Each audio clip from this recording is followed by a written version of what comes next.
A day in my life as a grade 6 student content creator.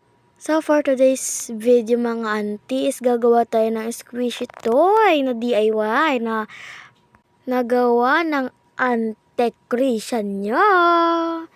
So yan, magtuturo nga ako kung paano gumawa ng squishy toy.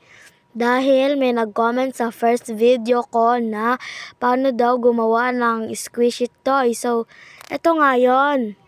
So, dito nga is ipinapakita ko yung mga ginawa ko ng squishy toy. So yan yung mga nagawa kong squishy toy. May isang malaki. Ayan. And meron tayong maliit. And dalawa yung maliit kong yan. So, makikita nyo na lang yan sa video yan na dalawa yung maliit ko. And gagawa ko dyan ng isa pang malaki para 4 na ang aking magagawa. So, panoorin nyo na lang yung video.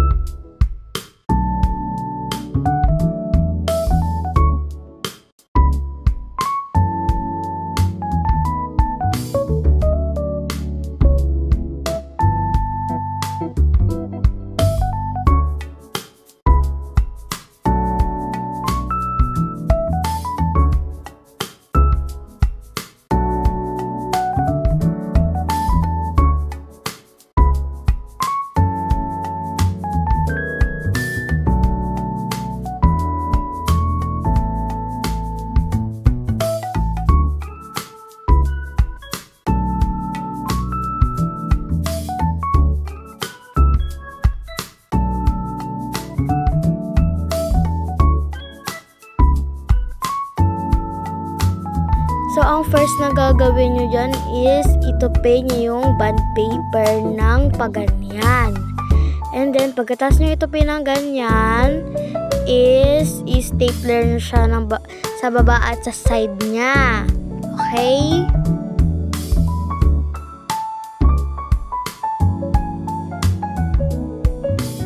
At yan na, nag-stapler na ako. So, ikakat ko to dahil matagal akong mag-stapler. So, antayin nyo na lang pagkatapos na yung pag-stapler ko, guys, ha? And then, yan na. Tapos ko nang stapler yung baba at sa side na dun sa na pataas. So, ayan na. Lalagyan na natin siya ng tinatawag na di ko na alam. Basta yung parang foam. Di ko alam kung foam, ano na ba kasing tawag doon. Yung parang bulak na nakalagay sa mga teddy bear, na mga unan. So, yun yung ilalagay natin kung meron kanyan sa bahay nyo. Kung wala, bili kayo ng bulak na kahit 2 plastic lang. So, yan, kumukuha na ako ng bulak. So, ayan, nakakuha na ako na bulak or what. Kung medyo para siya kasing hugis cloud. Malambot yan. So, isiksik lang natin yan dyan.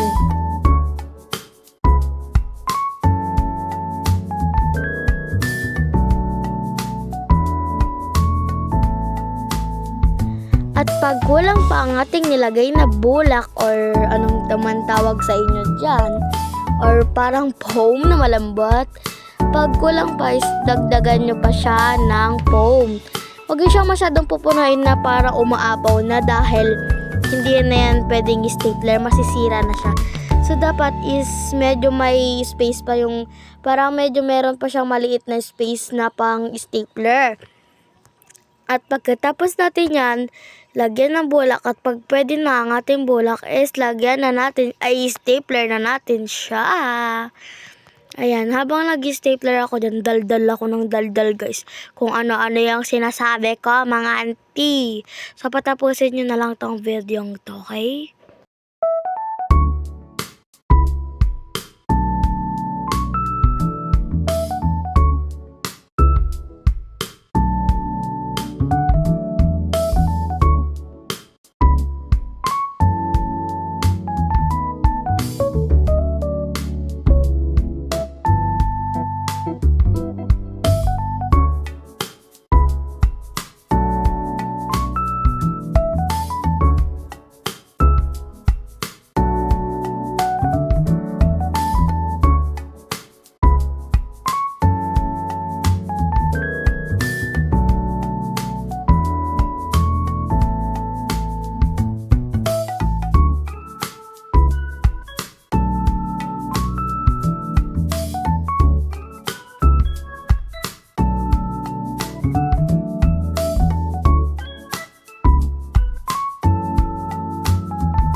At yan na nga mga auntie, tapos ng stapler.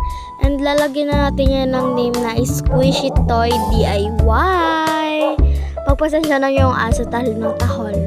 So, ayan na nga. Tapos lalagyan na lang natin siya ng name and tapos na.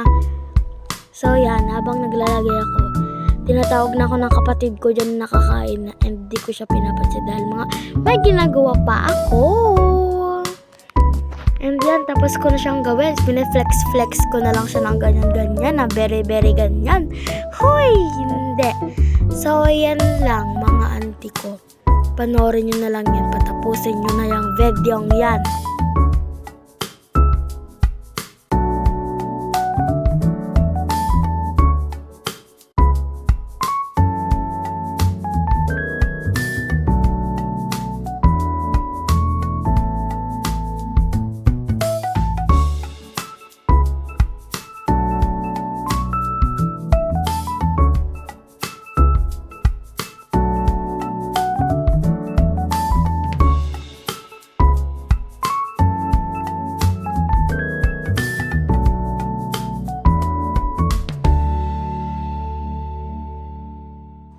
So, yun lang guys.